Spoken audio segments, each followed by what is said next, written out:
but by different platforms or peak bodies around developing a common platform of standards for civil society, and that's known as the Global Standard for Civil Society.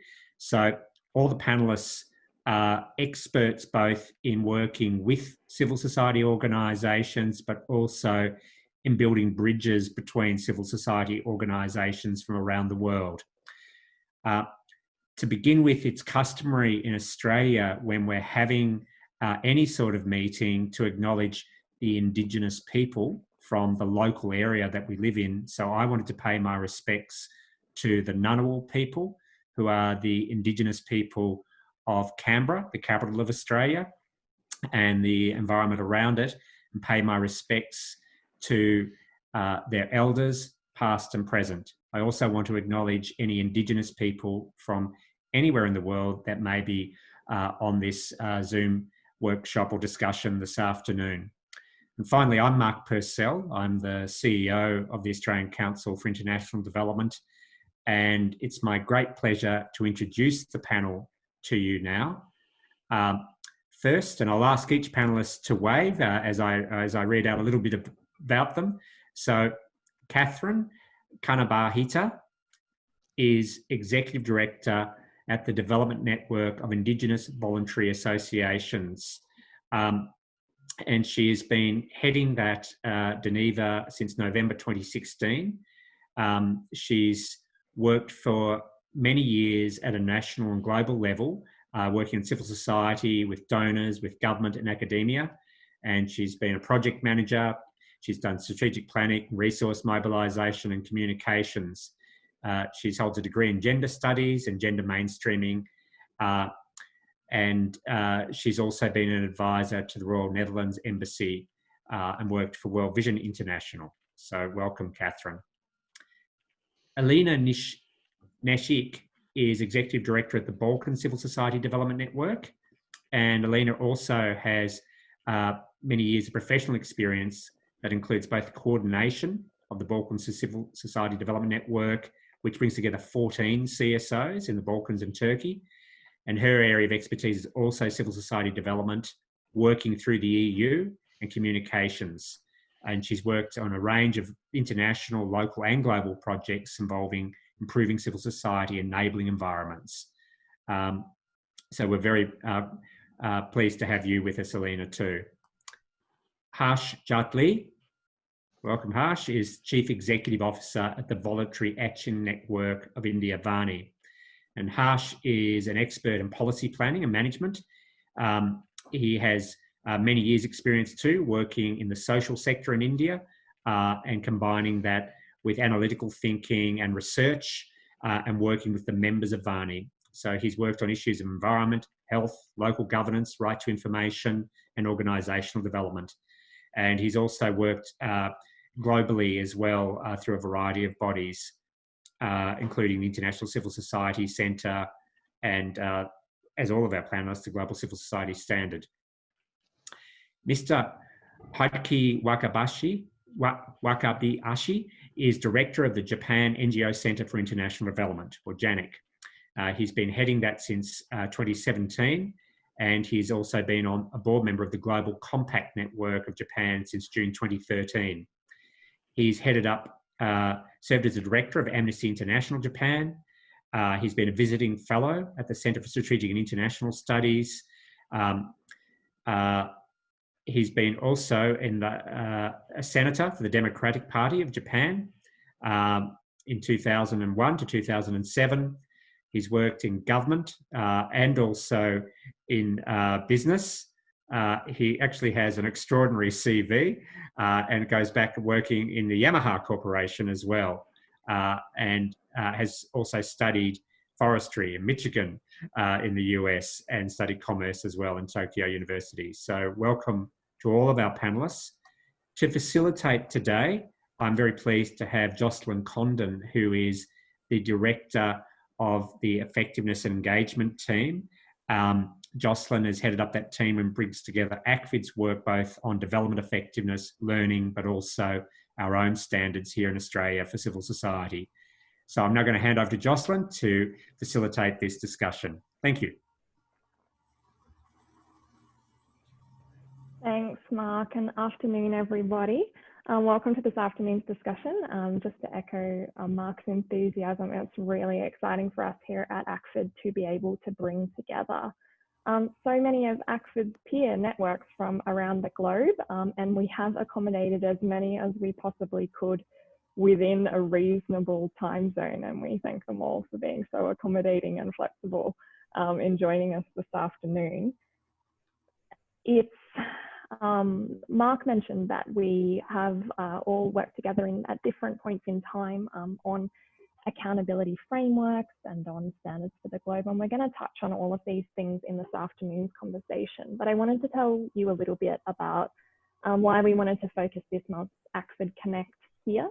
And throughout the last couple of months, we have been able to have a couple of different conversations amongst ACFID's members about different things that we see happening and about things that are particularly relevant to us in the Australian NGO community and in our own, I guess, civil society context. And we really saw this afternoon as an opportunity to lift our gaze somewhat and talk about the bigger picture and to see, and this is an opportunity then for ACFID to bring together some of the partnerships that we do have to unpack some parts of this conversation. So right now we see that around the world, a global pandemic has plunged our democracies into states of emergency.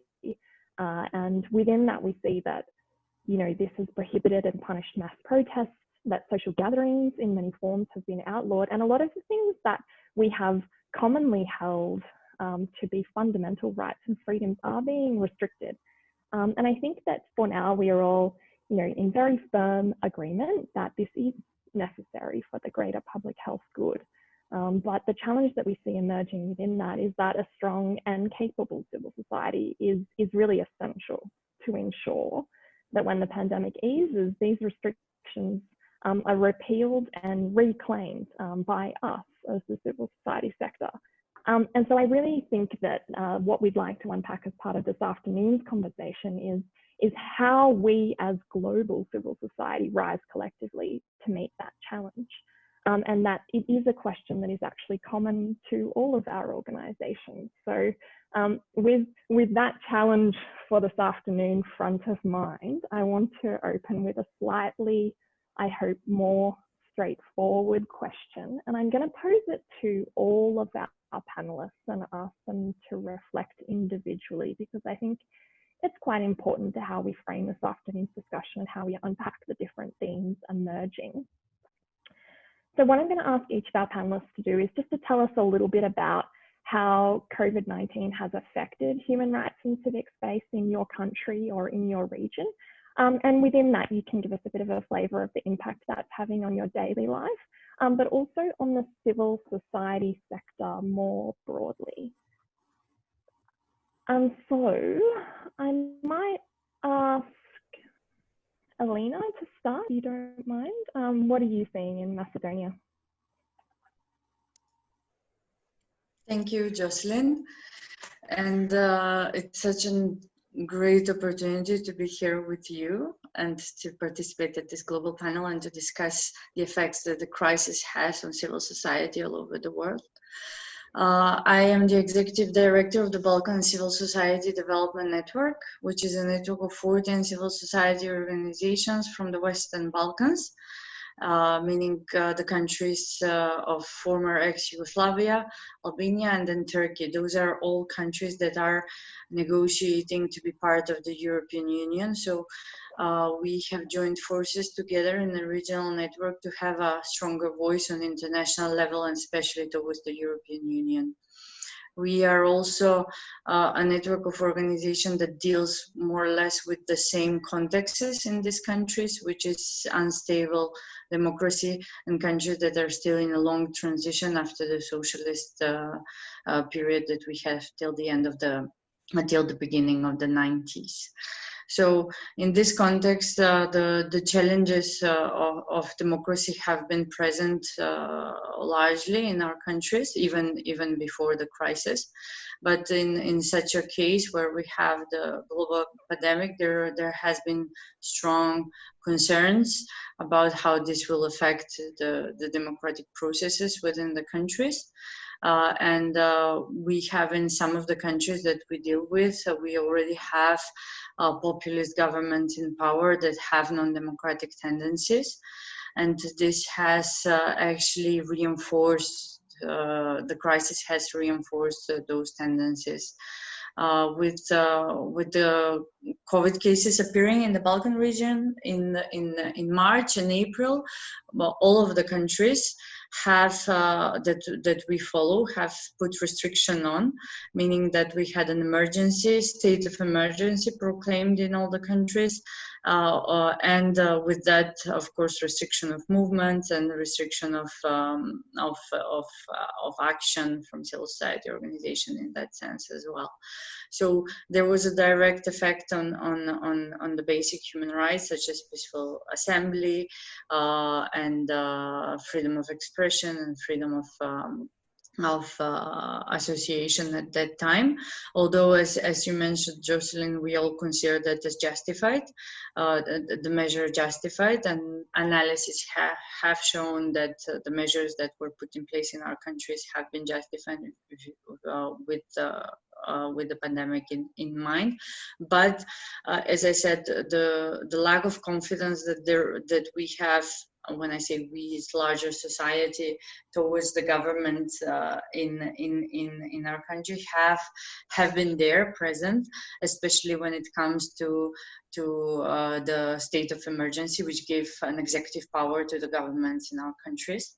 So we had issues such as protests appearing in Serbia with regards to the way how the government is dealing with the COVID crisis, and we also had an unfortunate event because we had scheduled elections in Serbia, in North Macedonia. We had a change of government in Kosovo, so all of that actually contributed to a larger instability in the region.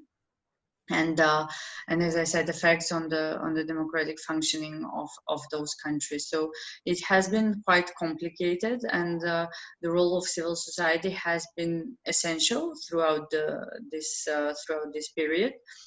The pandemic has been a risk to civic action, but it also has been a possibility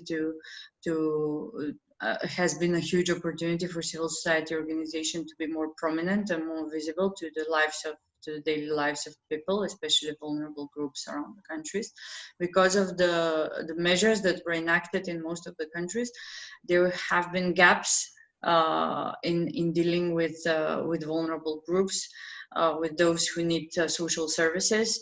And civil society has been, although not recognized actor by the government, so we don't have positive cases in civil society organization being consulted by the governments when enacting those measures, when, let's say, reallocating state budget from one to another, from let's say social services toward COVID relief.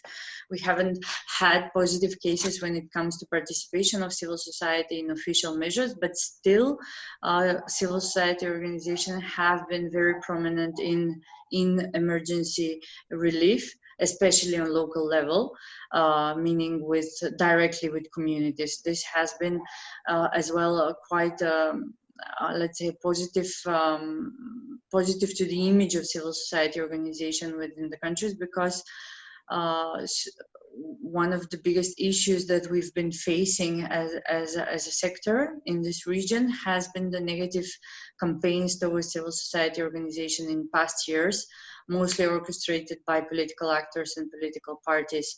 So having organization present on the ground, helping directly people, has been seen as supportive to the sector and has opened a huge opportunity for us as civil society organization to actually demonstrate the value and the importance that we have within the societies. And on another hand, I have to say that with the restrictions and the emergency situation, restricting movement has had an impact on social movements, on way civil society and people organize themselves, and in a way they confront government measures, because this has been something that is very important in the last years in our region. And now with the restriction, we have new modes of cooperation, mostly digital activism. We have some new innovative ways of people gathering and showing and confronting government policies. But still, countries, there is a trend that when countries try to downplay the pandemics, there has been a reaction and confrontation from citizens on the streets. This has been the case in Serbia, where there was a confrontation between the government and people on the streets. There was an excessive use of force by the government to stop this protest. So, as I said, the gaps in democracy have been enhanced by the COVID crisis overall. And unfortunately, the responses, although at the time they seemed justified, they did not had the effect that the desired effect, because the Balkan countries are the worst countries in Europe when it comes to number of people getting infected. And we are still, all the countries from the Balkans are on the list of no travel list in most of the countries around the world. And the percentage of people getting sick, the people having the virus of the tested is around 10%, which is quite high, even on a global scale. So we still are in a process of a crisis. We haven't had, like most of the countries around the world have had, a first peak, a second peak. I think we had one peak going on throughout from March till now. And there are still many open questions and issues for societies overall, such as education and social services, and the lack of digital infrastructure to enable functioning of society if we have restriction of movement. And there are many issues that are still, let's say, on the agenda. And then for the civil society sector, as I said, the crisis has pushed new ways of functioning of civil society, which in one hand, as I said, is problematic in reaching those in need, but still civil society organizations have shown that they have the capacity, the willingness to support and to support the people and to maintain their core missions. And just to wrap up I have to say that the biggest concern for organization is funding. Again, now even more than before, because there is a fear, still not certain, that donors will redirect the support to civil society organization towards emergency relief. And in that sense, funding for democracy will be lowered.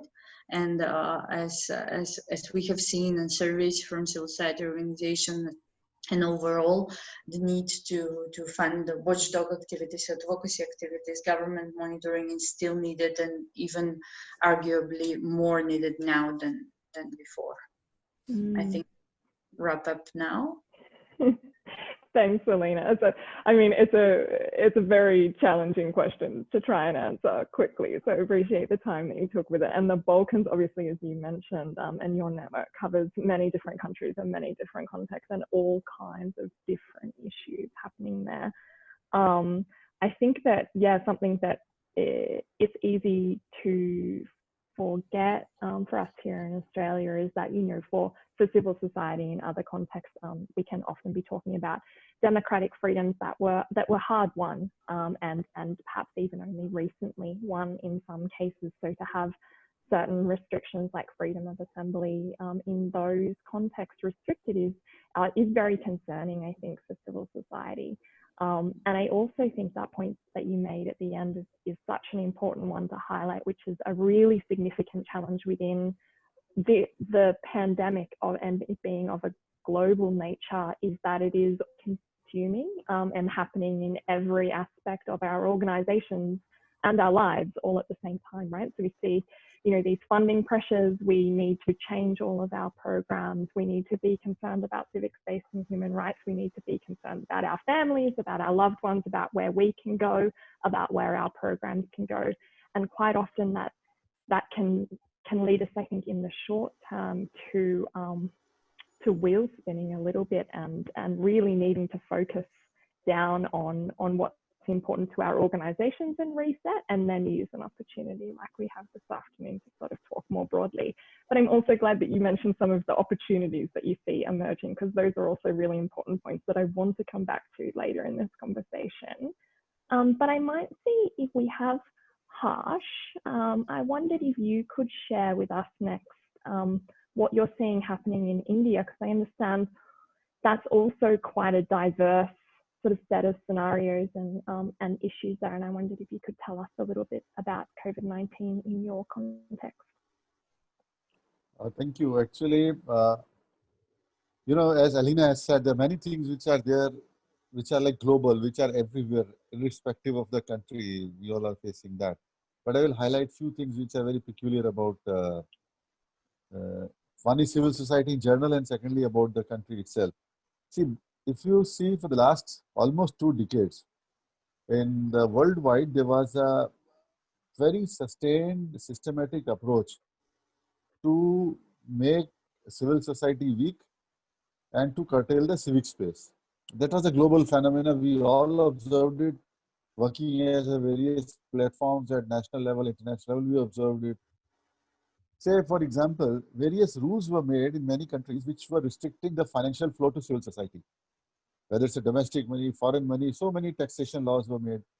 Secondly, there were also some sort of a negative, you can say, narrative about the sector which was made by the ruling elite, to whom civil society always questions. But at the time of COVID, these all fault lines within our system got exposed. They were there already, but you can started observing it because it's a COVID become a global crisis.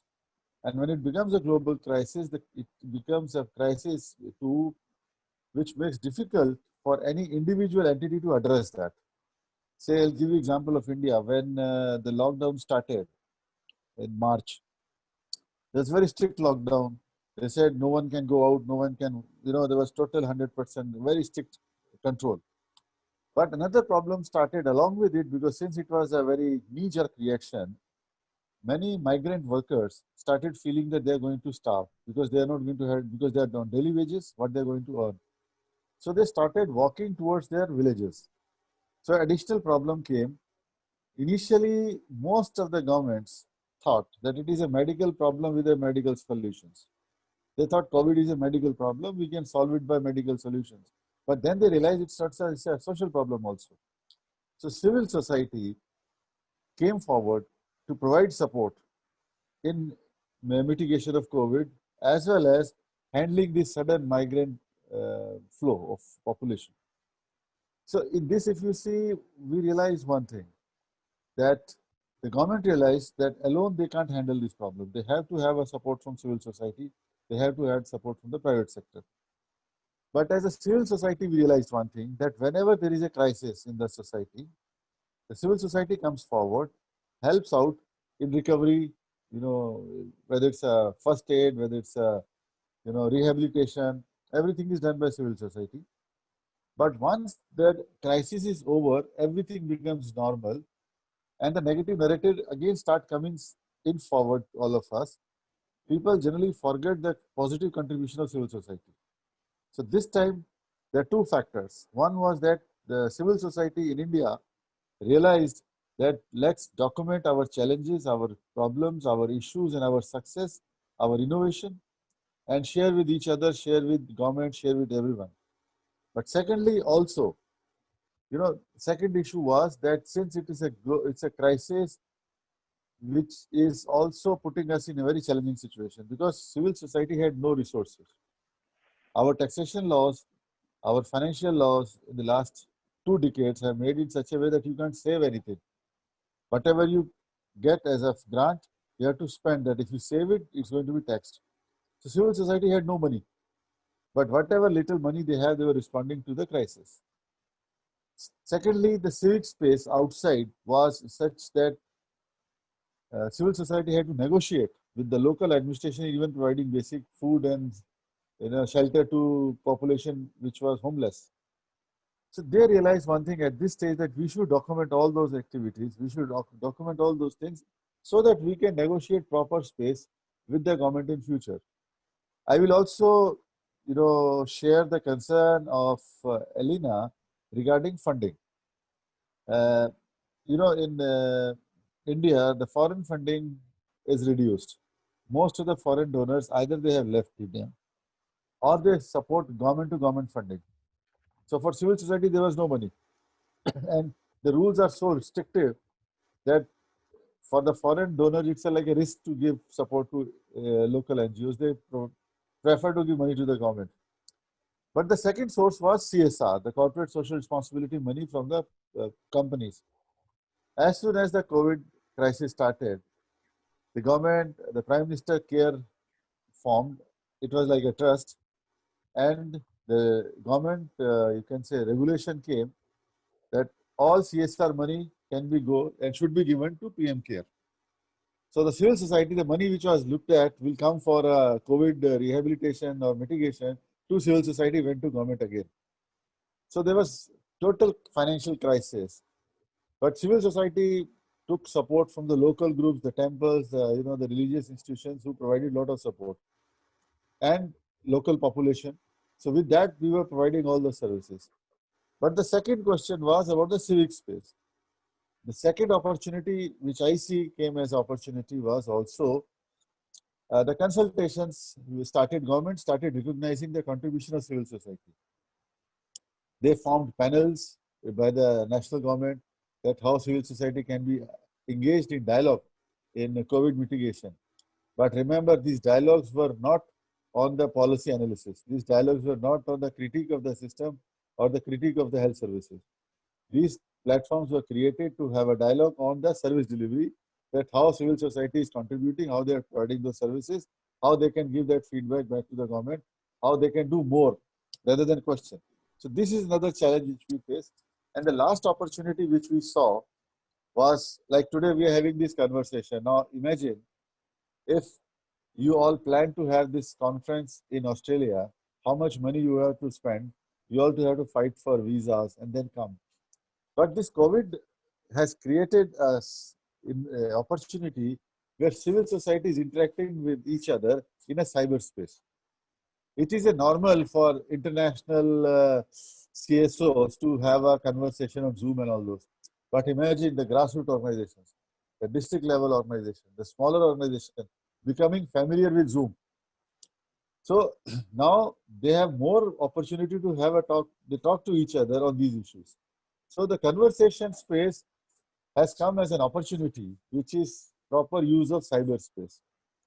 The usage of WhatsApp has gone up. People are sending their stories and they're sharing those. So like this, if you see, it's a mixed bag. Now, if you see nowadays, there is, it was a lockdown in the beginning. Now then they told us that either to save a business or to save the health. So now there is no lockdown. Offices are open, people are, only public transport is not there, but the growth of the cases is very high. We today have 3.2 million cases, that's the third in the world. Almost 60 to 70,000 cases are coming daily in India.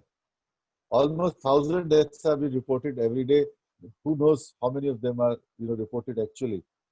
And then we have almost 900,000 tests have been done every day in the country for identification. But that's a reality, because such a huge population we have, and how to manage it. So as a question of people are discussing about peak, we have not reached even the first peak. The cases are going up.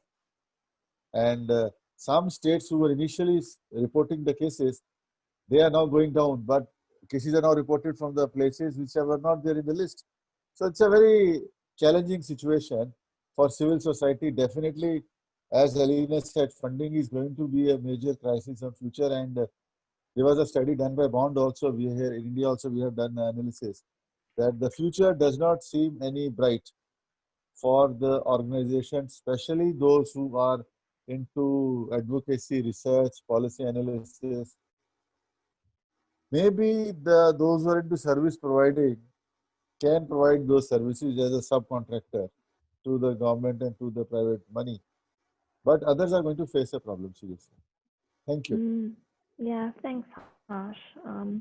And yes, the situation in India, I think, is hugely challenging. And like you mentioned, very, very high case rates, which is interesting because the Indian government, of course, did also have some of the most restrictive lockdowns early on. So it was very frustrating for much of the population there. And I'm glad that you touched on some of those stories. There was amazing tales, even at the time coming out of India, about people walking for days to get home to their families, where they had previously been working in states that were not their original residence, and also that you touched on something that we don't talk about very often, which is really how fortunate we are to be able to have this enabling technology to keep us connected, and that is actually something that distinguishes us from a lot of grassroots civil society organizations around the world who might not have the same access to sophisticated technology infrastructure. That means that we can keep doing our work. And there is something very fundamentally privileged within that it's important to recognize as well. So I'm glad you brought that up. I wondered, Mr. Hideki, if you could share with us next a little bit about what you're seeing happening in Japan. We've seen some common themes emerging, and I'm really interested to hear how this plays out in your context. Okay, thank you very much for your introduction, Jocelyn. My name is Hideki Wakabayashi. I'm a director of JANIC, Japan NGO Center for International Cooperation. You can imagine JANIC as like an ACFIT in Japan. So our members are mostly working on international cooperation. But we have about 170 members. So let me begin with the Japanese situation right now with COVID-19. And Japan is one of the first breakout country in the end of January, along with South Korea. And now we are in the middle of the second wave. I think it's a peak. We just reached the peak, and the number of infectious people, newly infectious people, started slowing down. But we don't know what's going to happen. And the total infected people is 64,000. And the number of people who died of the COVID-19 is a little over 1,000. So I think it's compared with the size of the population, 125 million people. I think the number of infections, people who died is very small. And 80% of cases confirmed in the urban area, mostly Tokyo metropolitan area, maybe 50% of people from the Tokyo area. So I think it's in April, state of emergency declared on April 7th. It lasted for a month, but there's no strong restriction. They're loose. You can go wherever you want to. And it's called voluntary ban on leaving home. So still people tend to listen to what government says. So just the numbers started going down. Then now again, and it's going to the second wave, but still it's very much controllable, I think. And of course, freedom of expression is very, it's not limited. You could criticize Japanese government or whatever you want to, what a bad policy or measures or anything like this. But in terms of the other human rights situation, we have some problem. And for example, most of affected people is children and women. The number of domestic violence has been increasing, and schools are very closed. So children could not take any education in the last 3 months from April to June. So, and also single parent mother household, very poor people needed financial support. And migrant workers who lost their jobs, and they didn't get any very sufficient information about COVID-19, what they're going to do. So, and also the area is access to health care. Even though the number of people who died of COVID-19 is very low, but no sufficient number of testings, shortage of personal protective equipment, medical equipment. According to my experience, I called the center whether I could take a testing or not. And I had a slight fever for several days. And still my symptom is not bad enough to take a testing. So I couldn't go to any doctors or any testing yet. But maybe you cannot imagine how bad it is in the healthcare access in Japan too. So that's the biggest problem that people are very much concerned about. But another one is housing for people who don't have houses. And there are many homeless people, poor people who usually stay at 24 hours cafe, but those cafes are closed. They didn't have any place to go. So they have needed some shelter to stay overnight. So that's one big area that we are very much concerned. And lack of transparency, accountability, openness of the government. We don't know, we didn't have any information how this policy was determined, what kind of discussion is going on within the government. We didn't have much access to get to know what's happening right now. So, and right now, we are very much concerned about shrinkage of the Japanese ODA budget, which, some money comes from the ODA budget to the Japanese civil society. And for example, from April to June, 26% of economy shrunk, 26%, which means that which will affect a lot of the ODA budget for the next year. This year already, for example, UK DFID had a 19% cut for the ODA budget this year already. So I think we are very much concerned about the worldwide budget we could use to attack the international global issues such as poverty, education, health, kind of it's overall worldwide.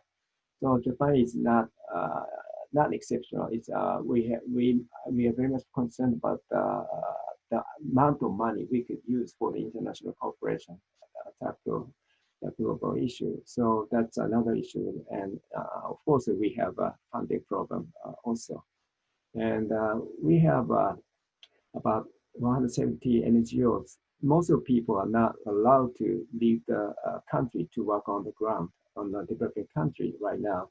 So people tend to work with partner organization in the locally. So with remote communication that we've been working on. And we don't know when we will be able to leave our country to help those people in the developing country yet, but always business comes first. So now a lot of business people, first priority to the testing of the PCR, whether if they have negative result, they can leave the country to do some business in the world, but always NGO people comes next. So we are still, most of people are still in Japan. Now I think it's about time for us to let us work on globally more. And I think we will see what's going to happen. But I think now it is very difficult for us to declare that now is the time for the international cooperation, because a lot of people are affected locally, And a lot of people die from the natural disaster in Japan. Why we have to help those people outside? We are facing the very serious problem in Japan too. But I think world is connected. We are only living in one world.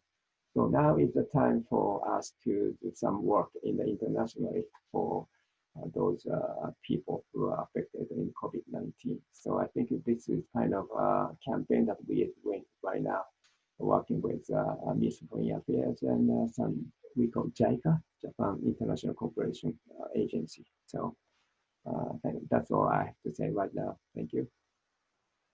Thank you, Mr. Hideki. And I think your comments there, and especially those ones towards the end about campaigning with government to have people understand how increasingly connected our globe is, and therefore how much we need to focus on health system strengthening worldwide if we are going to effectively end a global pandemic.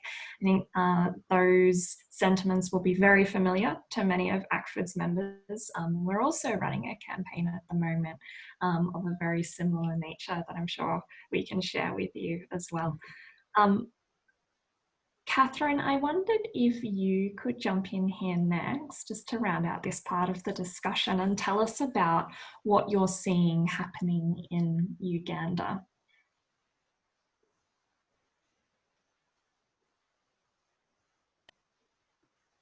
Thank you, Jocelyn.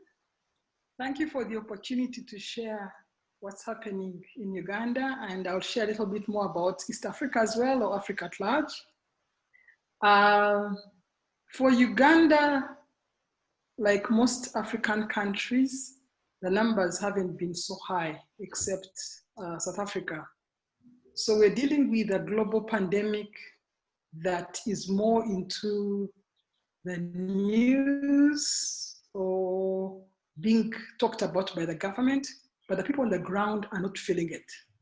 And so we are looking at figures for Uganda being 2,362 and only 22 deaths. So those who are infected are 2,362 and then 22 deaths. And people are not seeing the 22 deaths in their communities, in their homes, in their relatives. So it's a pandemic that seems to be a bit distant from the people. And that's where the challenges are. So people are not taking it so seriously. They're not wearing masks as they should. They're not social distancing.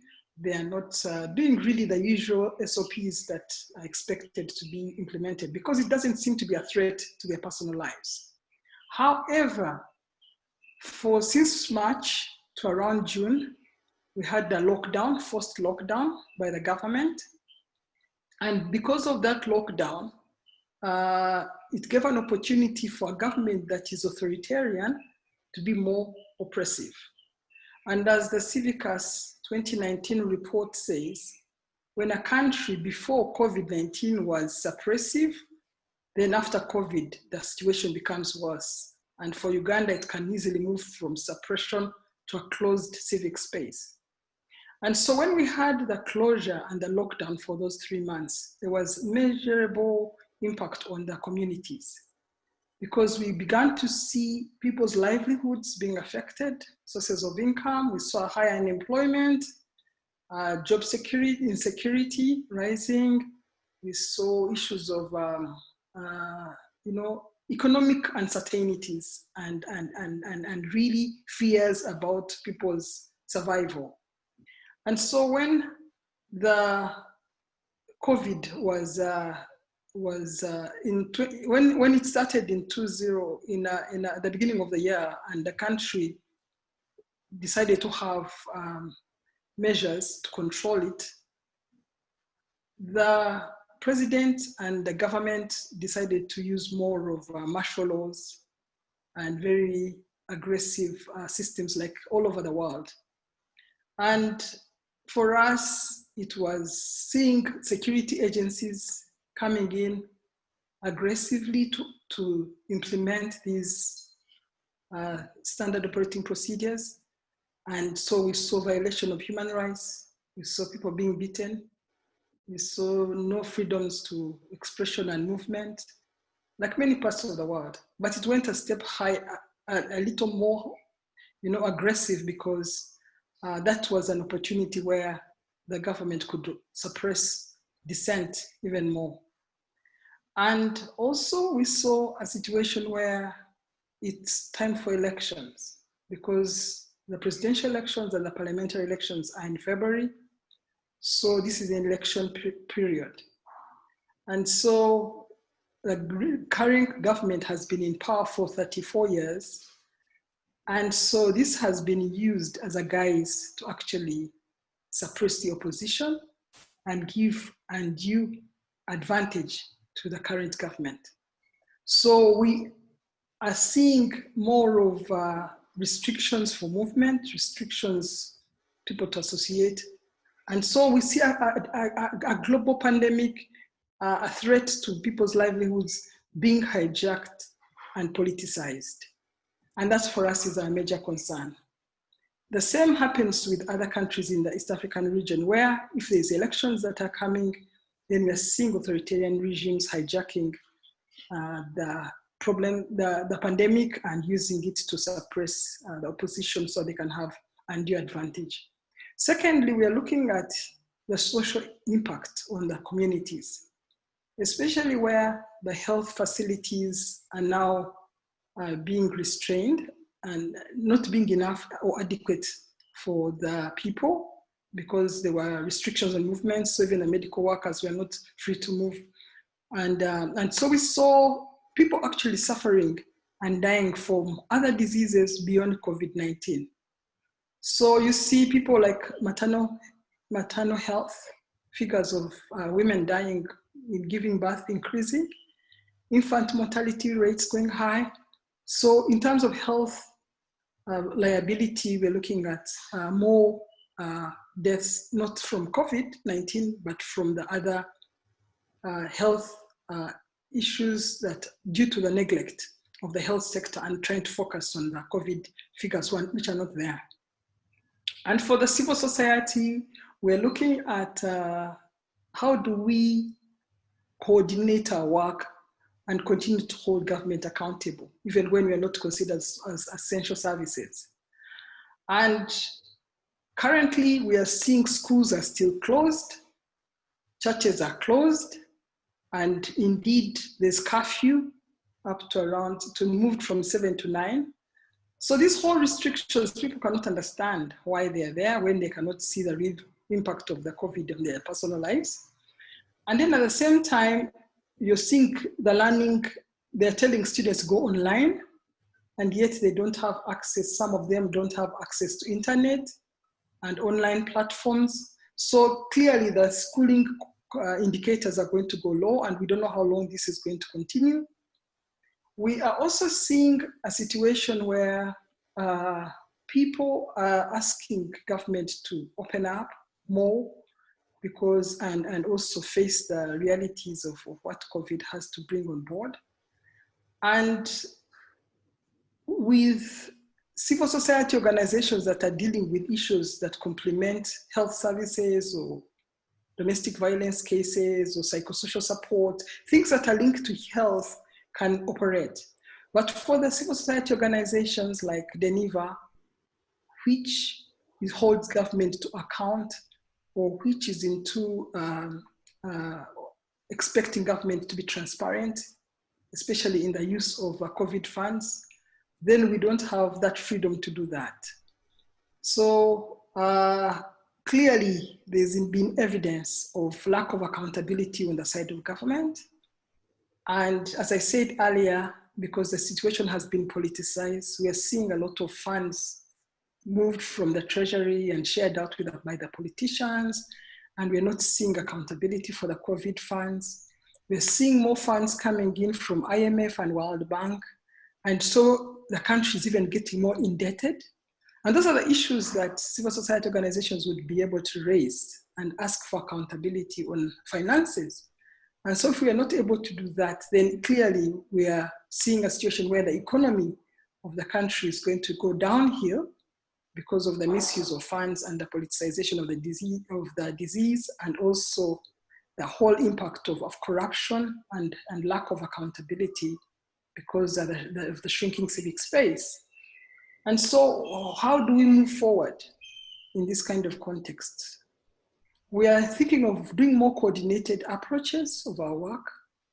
There's a big challenge on the sustainability and resourcing of NGOs. As we know, most of the funding went into governments to address COVID-19. And so less funding was available for NGOs. So we're seeing not only shrinking space from the government, but also shrinking space from the fact that the issue of sustainability and resilience and financing of NGOs is a challenge. And so we're looking at how do we make the most of our time and make an impact. And so coordinated approaches is the way to go. And again, being part of the global standard is how do we use this process to clean ourselves and strengthen the organizations and be more accountable to each other. And so that when the right time comes and we can be more effective, then we are ready to go and we don't have credibility and ethical and issues at stake. So really that's generally what we're going through in Uganda. Thank you. Thanks, Catherine. And yeah, it's just such a good situation in some parts of what you're covering there, in that it does sound like the case rate has been quite low, but I think what you're expressing quite clearly and what's coming out across these examples is we do start to see that there's a very clear trade-off in when governments are imposing states of emergency, which in most cases and in most of the examples that we've given so far this afternoon, give them new powers and quite far-reaching powers, particularly in terms of, and we see this in our context in Australia too, so restricting freedom of movement. In particular, we have state borders closed here in Australia, hard lockdowns in Victoria, people locked into community housing in Melbourne, freedom of assembly as well, which is something that I think quite a few people touched on, and also rights to things when shelter-in-place orders do go out, like they have in many countries and in many of our countries, that, like Mr. Hideki was saying, that's only going to be feasible if you have a place to shelter. And that's a lot of the issues that we see emerging through this crisis will hit the most vulnerable and the most marginalised in our communities, both here and overseas, hardest first. And that will be true of the resulting economic impacts as well. So some really concerning issues, I think, for us as civil society. And I'm so glad, Catherine, that you started to move us towards a bit of where I'd like to take the discussion from here. So I'm tempted to ask you one more question before we move away from you, which is, so what you've raised is that you see that there is quite a significant trade-off right now in this balance for Uganda around the guise, perhaps, of protecting public health, which comes with a lot of things that seem quite convenient for the Ugandan government in terms of restricting other freedoms.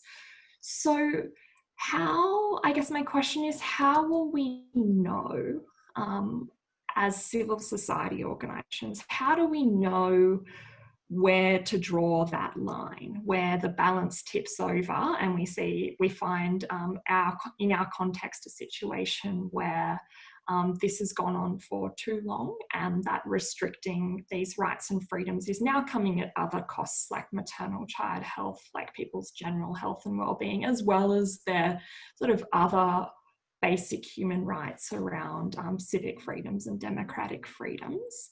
So my question is how do we know when that has happened, and what can we do? The easy one.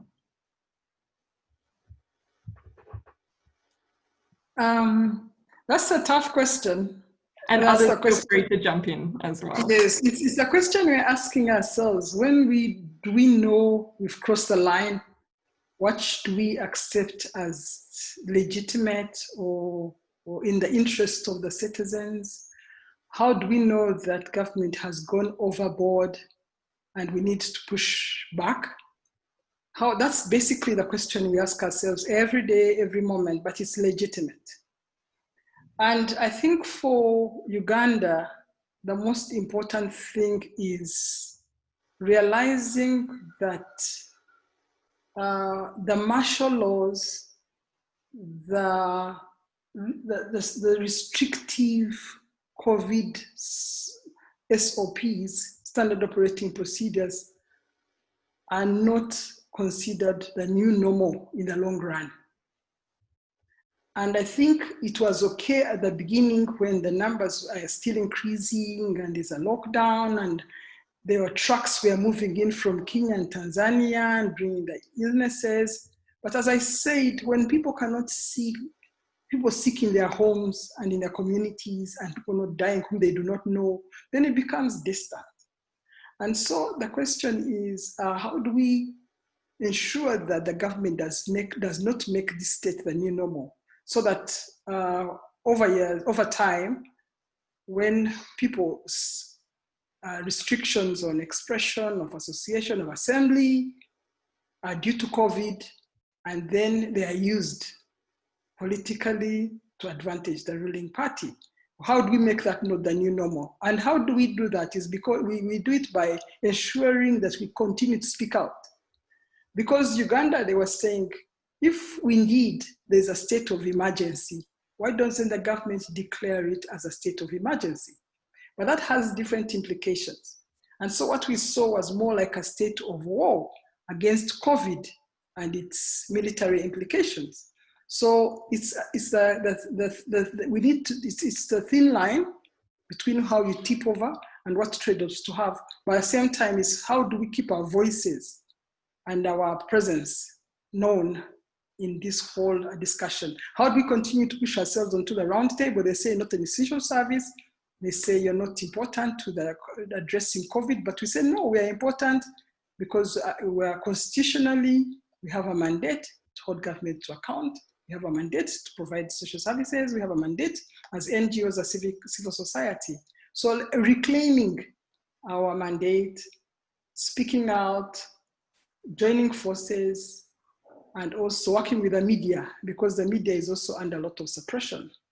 Like, for example, they are not allowed to report and write cases about people who were infected and those who have recovered. And so why should you hide such information? So it's, again, reclaiming our space, doing what we always do in a new way, because thank God for social media, we can reach more people than we did even in the traditional media.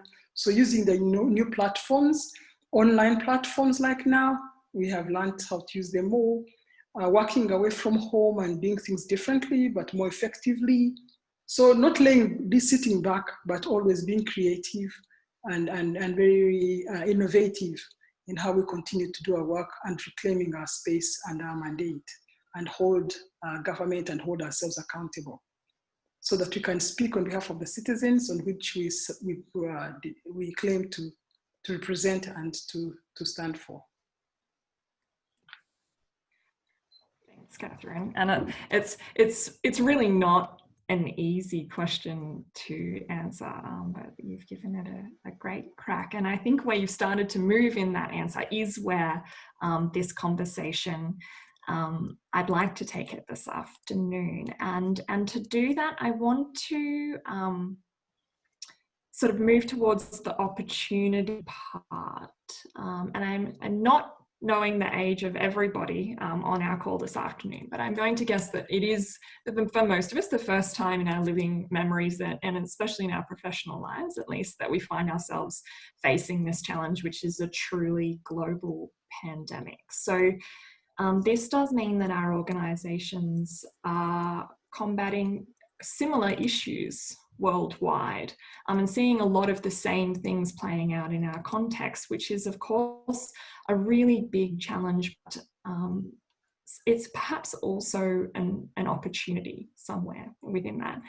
And I want to ask Alina this question, because I think you touched on this briefly in describing the context in the Balkans to us, Alina. And I wondered if you could expand for a moment on what do you think is the opportunity for how civil society works collectively in this moment? And is there something that we should be doing more of or differently?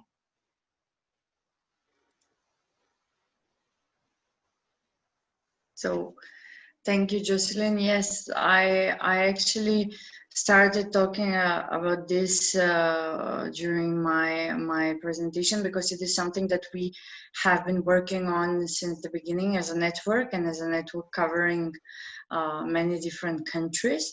So from the beginning, we asked ourselves what we can do to actually support civil society, local civil society organization, national civil society organization, but what can we also do collectively as a sector beyond the national countries.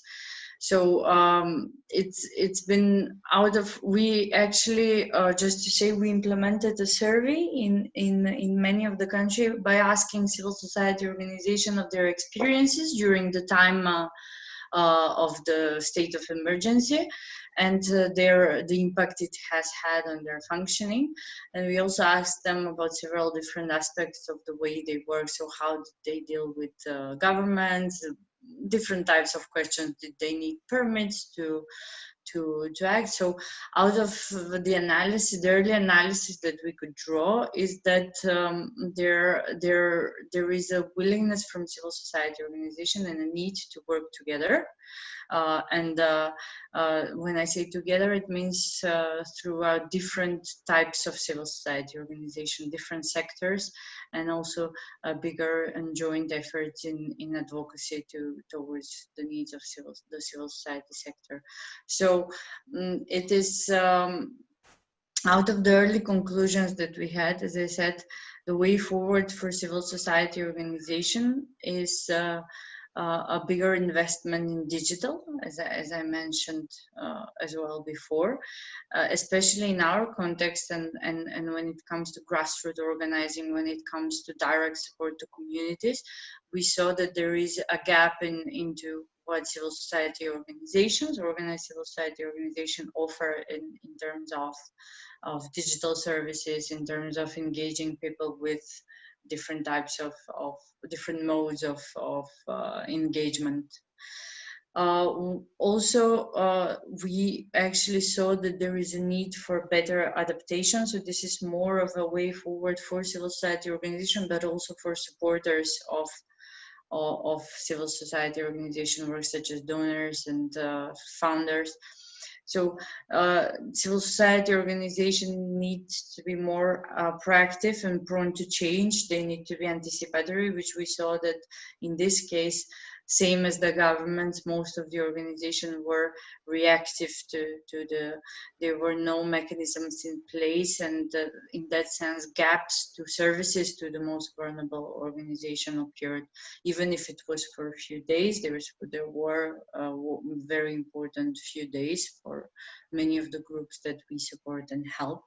So in that sense, we also talked within the network about the work that we are doing around the global standard and the dynamic accountability, which puts people at the heart of what we do and how we act.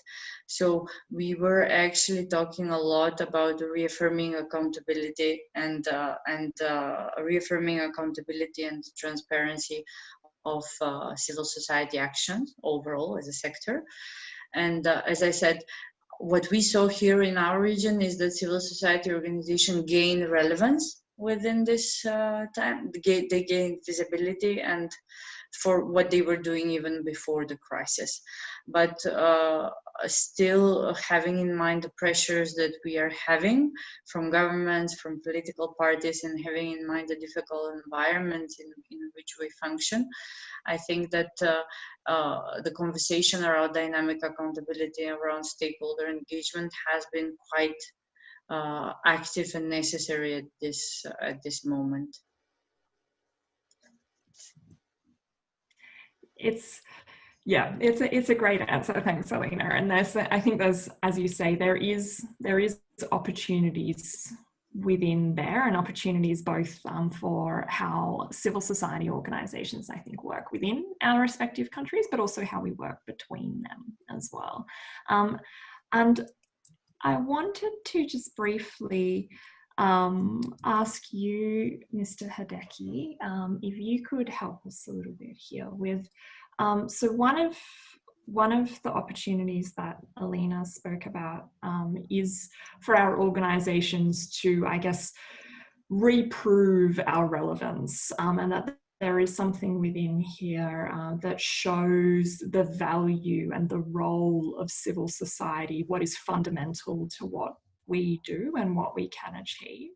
And I think something that you touched on briefly when you were talking about the Japanese context is that, you know, a lot of this is wrapped up in declining trust in institutions and in governments, and that is not likely to change over this pandemic period. And so I guess my question is, that is, I think it would be fair to say, true for civil society over the most recent history as well. So how do you think we go about maintaining trust with the communities that we're trying to keep safe and protect the rights of during this period? How do we go about making sure that we maintain their trust and that we remain, I guess, accountable to them as well through all of this? Okay. I don't know if I could respond to your question precisely, but first point is, I think it's try to make best use of CSO advantage. And I think the government looking inward, I would say, but truly global NGOs united and try to make the best use of CSO advantage, because GSO is pretty independent, not affected by the politics and market. And we could be united as grassroots level across the country borders. And also we could act truly based on the international human rights standards consistently. So I think we work together, and also across the country, regional, for example, Asia. I think, for example, I'm right now I'm a chair of the ADA, Asian Development Alliance. I think Bani Hash is the CEO, so Bani, they are very strong members. But I think we have, ADA has about 100,000 NGOs of the members. I think we could work together, stronger, united, to as a one civil society voice, to work together, information sharing, capacity building, work together against the government, international organization. I think it's a true solid grassroots movement. I think it could be trusted by the people. So I'm right now in Japan. I'm working as a director of the JANIC, and also working with government and Japan International JICA. So I think it's we could lead those government and implementation organization to work on the international cooperation campaign. Now is the time for us to work on the global issue. I think CSO could be a good position to connect business, CSO,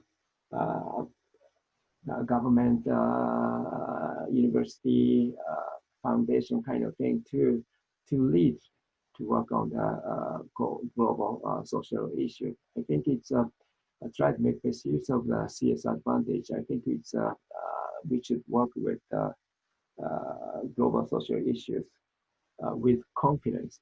I think it's we shouldn't be too much worried about COVID-19. I think it's we should just move forward with confidence as a CSO globally united. That's all I have to say at the moment. Is that okay? Yeah, it's great. Thank you. It's a great answer, and I think that I think you're exactly right. These are global problems, and we live in a global world, and so they call us the opportunity that we see within there is for global cooperative solutions. And I think that ACFID's members certainly be in agreement with you there, and particularly where we see that some of the short-term outcomes, and particularly as the economy becomes constrained, is that things like ODA budgets will decrease, and that it will be the responsibility of organisations like ours to make sure that there's pressure put on our governments to maintain the things that actually will serve us well over the longer term, which is of course to make sure that our neighbours in functioning places with democracies and fully equipped health systems and vaccination programs and all of the things that will be fundamental to our success. And we are a little bit over time, so thank you to the people that have stayed with us. I have so many questions for everybody and so many things I wanted to discuss, but all of your answers are so interesting that I always struggle to keep this to time. But Harsh, if we still have you, I want to ask you one more question. Just this will be the last one before we finish up. Okay. And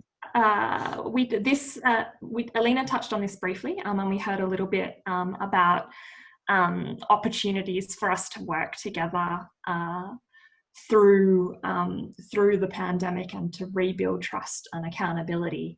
But I guess our organisations already do work together, which is something that we should mention, which is that we are all partners. So ACFID, Varney, BCSDN, Geneva, and some more organisations from around the world are all partners to the Global Standard for CSO Accountability, which is a movement to bring about coherence in all of the work that we do and align us to one common framework for talking about how we work and what we are accountable to.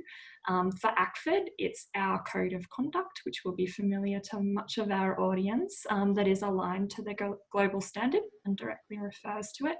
And you have a similar standard in place in India.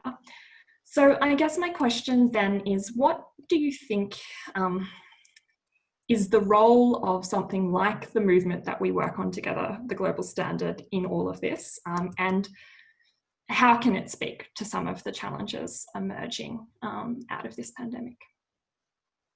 See, the most challenging situation which we all are facing, we had never predicted that this will come in front of us. As you rightly said, in our lifetime, this is the many of us are facing for the challenge in as a civil society members.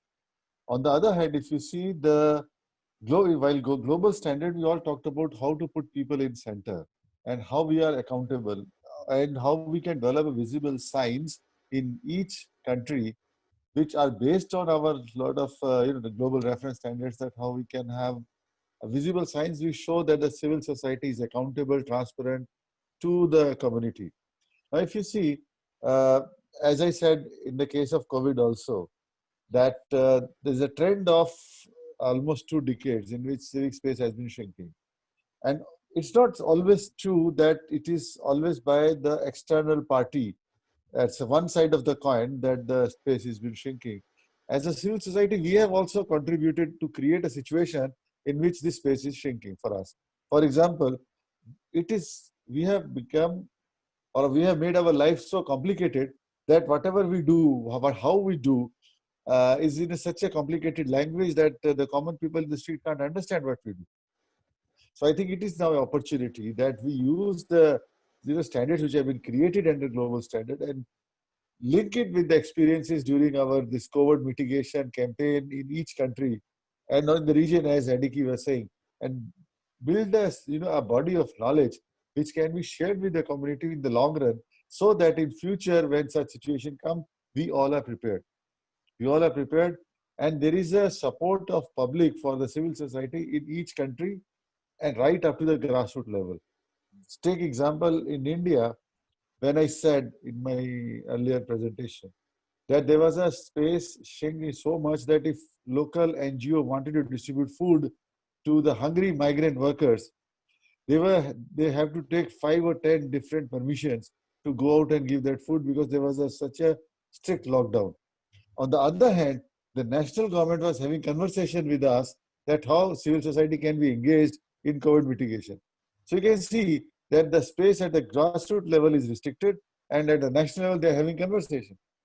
How to create an environment right up to the grassroots level where there is a confidence in the community to who can support us. I think that is very important.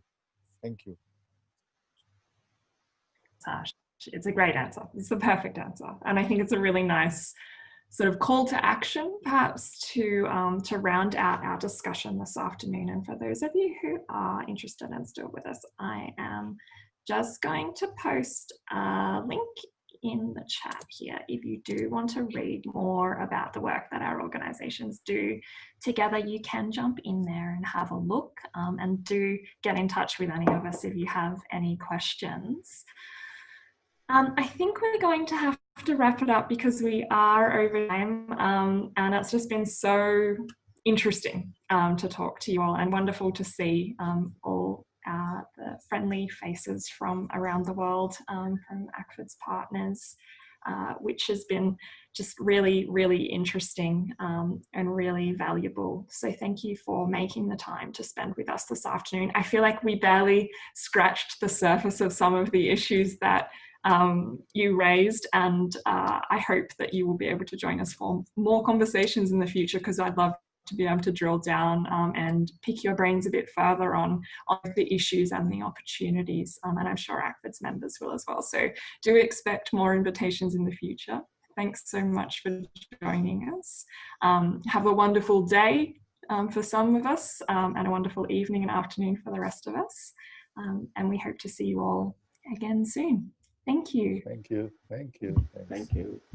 Thanks, Harsh. Thanks, Mr. Hideki. Thanks, Catherine. Thanks, Alina.